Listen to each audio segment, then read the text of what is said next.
Bu video aynan sizlar uchun, mendek xato qilmasliklar uchun men sizlarga bir voqeani aytib beraman. Men 50 ta sinili probelka zakaz qilgandim. Xitoydan, to'g'ridan-to'g'ri Xitoydan zakaz qilgandim. U menga 15 kunga yetib kelgan, lekin men kargoga 700 ming to'ladim. Eng qilgan katta xatoim shu bo'ldi. Bu 50 ta zakaz qilgan sinili probelkam 63 mingga tushdi. Voy, qanchalik ahmoqman. Shuncha narsani o'zimcha Xitoydan zakaz qilib, zararga tushib, lekin endilikda bu narsani Toshkentdan topib, kargosi 63 ming bo'ldi. Qaranglar, buni rangini sarig'idan zakaz qilganman. Kimga dekor gullar kerak bo'lsa bemalol zakaz qilsanglar yasab beraman. Keyin shunaqa oqidan kelgan.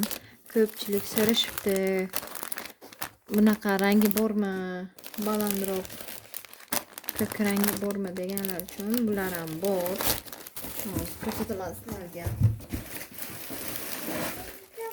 Mana bularni barchasidan gullar yasaymiz. Qaranglar, qanday chiroyli. Bu rangdan ko'p kelgan. Kimga kattaroq gul kerak bo'lsa, bemalol zakaz bersin, yasab beramiz. Zakaz oldindan 2-3 kun oldin nima qilinglar? Qizilni. Hozir ko'pchilik qizil rangini yaxshi ko'radi. Qizil rangidan ham kelgan. Shunaqa chiroyli. Mana bulardan keraklisi bizga yashil. Bu juda ham bizga eng kerakli, ko'p ketadigan rangimiz yashil. Balandroq kelgan. Bundan dekor gullar yasasangiz, rangi juda ham chiroyli chiqadi. Keyin eng pastini ham ko'rsataman. Mana bunaqasi ham. Buni ham juda ham chiroyli bu narsa ham.